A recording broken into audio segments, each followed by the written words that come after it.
An event, popularly known as the Roswell incident, has recently been the subject of intense interest by both the media and a curious general public. In recent years, numerous speculative books, magazine articles, television programs, a made-for-TV movie, 2 UFO museums, fraudulent documents, and even an alien autopsy film have emerged to exploit the media fascination with the Roswell incident. The story has even gained international attention. Despite the vested interest and questionable credibility of all sources involved in generating the media hype, the U.S. Air Force is routinely accused of concealing a deep, dark secret from the American people. In early 1994, New Mexico Congressman Steven Schiff requested the General Accounting Office initiate a records review. The purpose of this review was to determine if the U.S. Air Force or any other U.S. government agency possessed information on an alleged crash near Roswell, New Mexico in July 1947 of an extraterrestrial vehicle and its alien crew. In response to the GAO probe, the Secretary of the Air Force directed a comprehensive search for records. The objective of this search was to tell the Congress and the American people what the Air Force knew about the 1947 Roswell claims. If the information was still classified, it was to be declassified. If active or former Air Force officials had signed non-disclosure agreements, they were to be released from these agreements. The resulting 800-page report was completed in July 1994. The report concluded that the predecessor to the U.S. Air Force, the U.S. Army Air Forces, did recover material near Roswell in July 1947. What was recovered was not the remains of an extraterrestrial spacecraft and its alien crew, but debris from a then-classified Army Air Forces research project codenamed Mogul. Begun in 1946, Project Mogul was a top-secret attempt to acoustically detect suspected Soviet nuclear explosions and ballistic missile launches. The project was accorded the highest priority because it addressed the most important post-war national defense concern, development of an early warning system to prevent a devastating surprise attack. Mogul used an odd assortment of naval acoustical sensors, radar reflecting targets, nylon fibers, and other equipment carried aloft by a train of weather balloons extending over 600 feet. Claims that the U.S. Army Air Forces recovered a flying disc near Roswell in 1947 were based primarily on a misidentification of the radar targets, a standard element of weather equipment adapted for use on the long Mogul balloon train. In June 1947, the oddly constructed radar targets were found by a local rancher who later reported the equipment as a flying disc. Following some initial confusion at Roswell Army Airfield, the flying disc debris, aluminum foil, rubber, paper, and sticks, was identified by Army Air Force officials as remnants of radar targets and weather balloons. With the positive identification by the Army Air Forces of the debris recovered by the rancher, events that occurred in 1947 were officially resolved and largely forgotten. Initially, the Roswell incident consisted only of accounts of the recovery of a flying disc. In 1947, there were no claims of alien bodies associated with the Roswell incident. The recovery of alien bodies became part of the Roswell story during the late 1970s, with other claims being made in the 1980s and 1990s. These later-day revisions to the Roswell story were often based on anecdotal accounts from second- and third-hand witnesses collected by UFO enthusiasts 40 or more years after the actual event. The same anecdotal accounts that refer to bodies also describe large-scale field operations conducted by U.S. military personnel using an assortment of military vehicles and aircraft to recover crashed debris supposedly from an extraterrestrial spaceship. Military personnel were allegedly led by an angry, red-headed captain, threatening those who witnessed the operation with imprisonment or death if they revealed what they observed. The popular Roswell story contends that the bodies, once recovered, were allegedly transported under tight security to the base hospital at Roswell Army Airfield for autopsy. At the hospital, the angry red-headed captain was again allegedly observed threatening civilians. Following the purported autopsies, the alien bodies were supposedly transported to Wright Field, Ohio, now Wright-Patterson Air Force Base, for further processing and storage. This summarizes the Roswell incident scenario as presented by UFO enthusiasts. On the surface, this explanation may appear plausible to some. However, things are not always as they appear. The reports of bodies were only briefly discussed in the 1994 Air Force report because the search for records from 1947, the year of the alleged incident, did not yield any data to support a 1947 claim of alien bodies. However, following the release of the 1994 report, additional research uncovered information which explains some of the claims of alien bodies associated with the Roswell incident. From the additional research, a second report was written which critically examined the anecdotal claims and descriptions of flying saucers, aliens, and reports of unusual Air Force activities in the New Mexico desert. This in-depth examination revealed that many of these claims were reasonably accurate descriptions of Air Force activities. Some of the claims that refer to bodies are most likely misperceptions by uninformed persons of unclassified and widely publicized Air Force scientific achievements of the 1950s. However, other descriptions of bodies appear to be exploitation of Air Force members killed or injured in the line of duty. The following are the 5 main conclusions contained in the second report. Research reveals that actual U.S. military operations, widely separated by time, geographical location, and purpose, have been misinterpreted or deliberately misrepresented. These misrepresentations collectively created what is known as the Roswell incident. UFO proponents failed to establish accurate dates of reported eyewitness accounts, in some instances by more than a decade. In addition, they erroneously linked all these accounts to the actual 1947 recovery of Project Mogul equipment.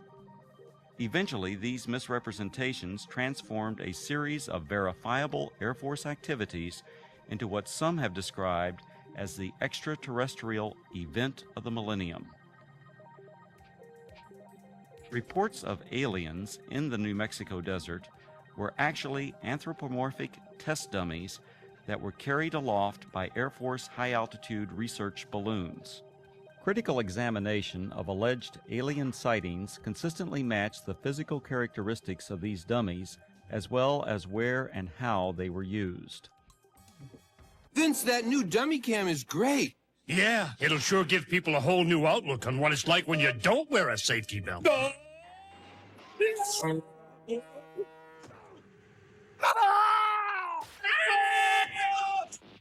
think they'll get the picture. You could learn a lot from a dummy. Buckle your safety belt. Anthropomorphic dummies, also known as crash test dummies, are today easily identifiable and are even stars of their own successful auto safety advertising campaign. However, during the 1950s, public awareness was still decades away for these important scientific tools. From 1953 to 1959, anthropomorphic dummies were used by the U.S. Air Force Aeromedical Laboratory in projects High Dive and Excelsior. The project's main objective was to study methods for returning a pilot or astronaut safely to Earth by parachute if forced to eject at extremely high altitudes. For these tests, dummies were transported up to 98,000 feet by high-altitude balloons.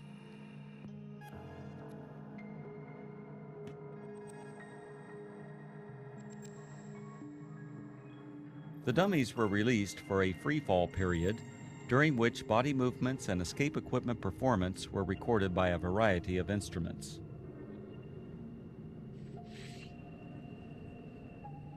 Many of the dummies landed outside the confines of military reservations and were regularly observed by local civilians. Following a series of dummy tests, a human subject, Air Force test pilot Captain Joseph W. Kittinger Jr., now a retired colonel, made 3 bailouts from high-altitude balloons. These and other aeromedical projects that used both dummies and human test subjects were unclassified and widely publicized in the press and other media. In 1956, 20th Century Fox released On the Threshold of Space, a feature-length motion picture based on these projects and filmed on location at Holloman Air Force Base. Air Force personnel, aircraft, high-altitude balloons, and other equipment, including the actual anthropomorphic dummies, were used in the making of this film. The eyewitness reports of military units that always seemed to arrive shortly after the alleged crash of a flying saucer were actually accurate descriptions of Air Force personnel engaged in high-altitude balloon and anthropomorphic dummy recovery operations. Since 1947, Air Force atmospheric research organizations at Holloman Air Force Base, New Mexico, have launched and recovered approximately 2,500 high-altitude balloons, many in the same areas of New Mexico where the Roswell incident allegedly occurred. Additionally, the equipment, vehicles, and procedures used by the Holloman Air Force Base Balloon Branch, the unit that conducted most of the launches, are the same as that described by the reputed witnesses who claimed they saw the recovery of the flying saucer and alien crew. These huge Air Force high-altitude balloons, launched by the Holloman Balloon Branch, carried aloft a wide range of sophisticated and, from most perspectives, odd-looking devices. Much of this equipment was experimental and represented, for that era, the latest in space-age technologies. Payloads ranged from simple radio transmitters to sophisticated satellite components and NASA space probes. In fact, qualification trials for the NASA Voyager Mars and Viking space probes were flown by Air Force high-altitude balloons during the late 1960s and early 1970s. Ironically, these balloons were launched from the former Roswell Army Airfield, site of the originally alleged 1947 incident, and recovered on the White Sands Missile Range over 100 miles to the west.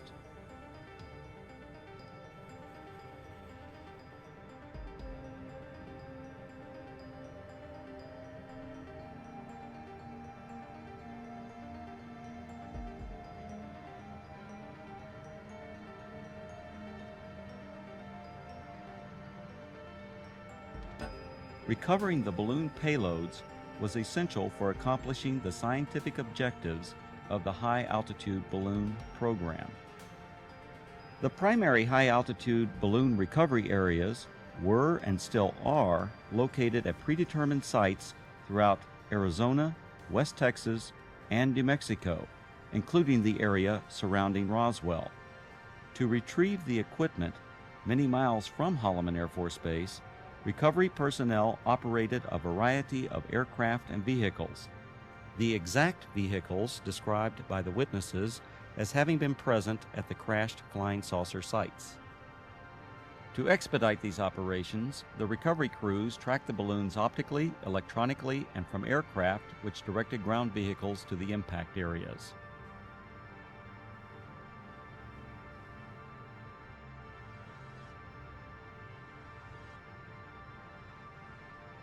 In several of the Roswell accounts, unsubstantiated allegations asserted that military personnel who retrieved equipment from rural areas of New Mexico intimidated and threatened civilians on the scene. On the contrary, Balloon Branch personnel enjoyed good relations with the local community and often solicited their assistance following a balloon or payload landing. In the course of their activities, recovery personnel rented or borrowed tractors, bulldozers, snowmobiles, and even pack mules from local residents. The payloads, parachutes, balloons, and circling chase aircraft often draw crowds of curious onlookers from the local community. In fact, so many civilians are often present at balloon or payload landing sites, the scenes were once described by balloon branch personnel as being like the circus coming to town. Here's what it looked like this afternoon, floating from east to west over town. It was way up there, all right, some 25 miles over our heads, the Air Force later told me. The giant helium-filled balloon eventually collapsed, falling to Earth like 1,000 pounds of cellophane, landing on the Gila Indian Reservation southwest of Phoenix. A short while later, we spotted this, a large parachute, perhaps 100 feet across. Dangling beneath it was some sort of a silver box that made a rather hard landing. This is what had been attached to that balloon, we would later find out. There were no markings on it, no way at all of telling what it was. Then the Air Force pulled up. Excuse me, we don't mean to be too nosy, but about 1 million people in Phoenix are dying to know. What is it? What is it? Yeah. This is a scientific payload that was launched from Holloman Air Force Base in New Mexico. How far are we? About 400 miles? Okay, it went up to approximately 125,000 feet in the air, carried aloft by an 11 million cubic foot balloon. So there you have it, an Air Force experiment to gather information on gases in the upper atmosphere. Thank goodness it was one of ours. Len Clements, News Center 10. In addition to high-altitude balloons, the Holloman Balloon Branch also launched low-altitude tethered balloons. These tethered balloons may have inspired at least one account of an alien craft associated with the Roswell incident. In a popular book, the authors present a drawing of a crashed spaceship, allegedly given to them by an anonymous witness. When this drawing is compared to a photograph of an experimental tethered balloon flown at Holloman Air Force Base in March 1965, the similarities are undeniable.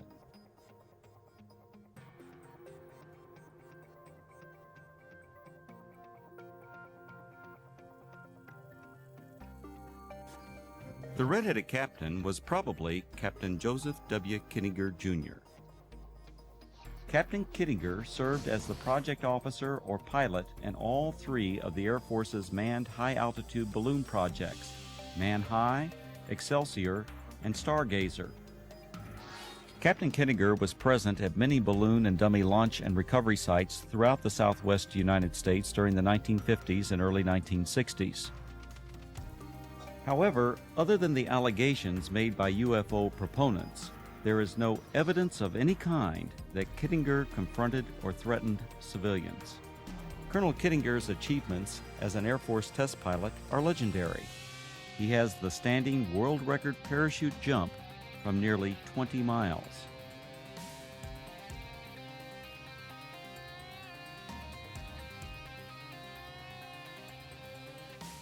Later, he went on to serve 3 combat tours in Southeast Asia and is credited with an aerial victory while engaged in combat over North Vietnam.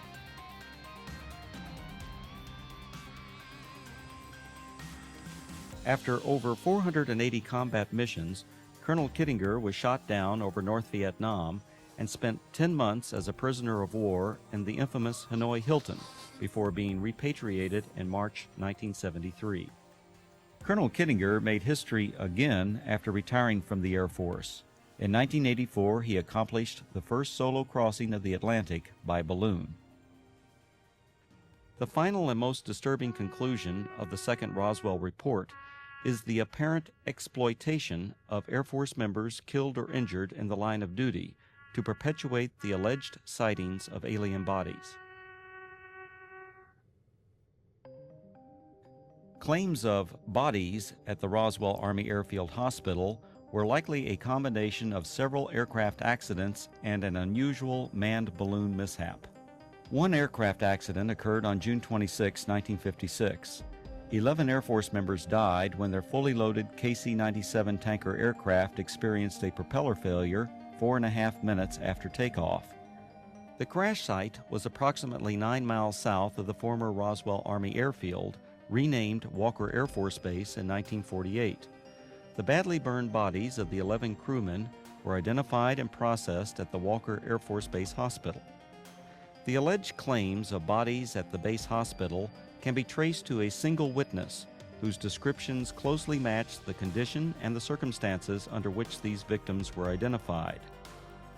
Furthermore, claims of bodies attributed to specific Air Force personnel are unsubstantiated.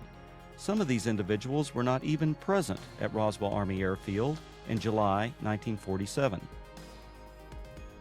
The balloon mishap occurred during a low-level training mission for backup pilots in the Project Excelsior high-altitude manned balloon program. This unusual accident occurred approximately 10 miles northwest of Walker Air Force Base on May 21, 1959. One of the three crewmen, Captain Dan D. Fulgham, now a retired colonel, was injured during landing.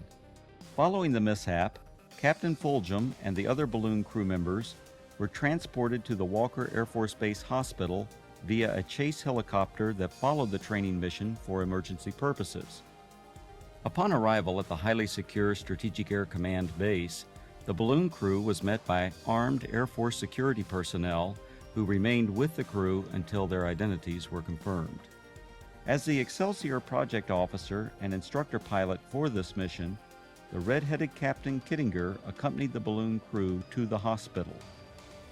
At the Walker Air Force Base Hospital, Kittinger and Fulgham were apparently observed by individuals who later related this unusual incident. Elements of this actual event now appear to be part of the Roswell story. Captain Fulgham was treated for an injury that caused his head to swell beyond its normal size. The injury, described as a traumatic hematoma, was not serious. On a specially arranged flight several days after the accident, Fulgham returned to Wright-Patterson Air Force Base, Ohio, where he made a complete recovery.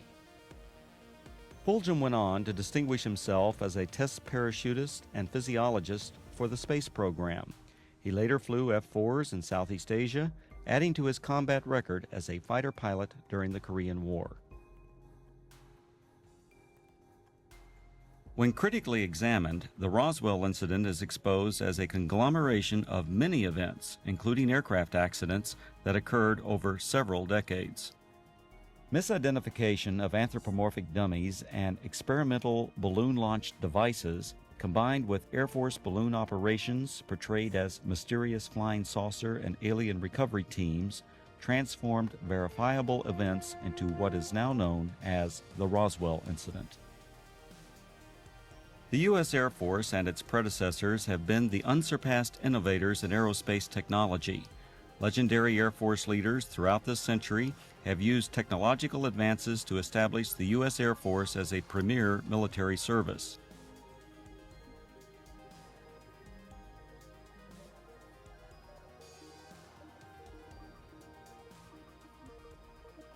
The facts presented in the reports examining the so-called Roswell incident did not reveal it to be a dark secret or government cover-up as persons unacquainted with Air Force technologies proclaim. Instead, these studies identified a collection of events that exemplify the technological leadership, dedication to duty, and continuing noble sacrifices of the men and women of the United States Air Force.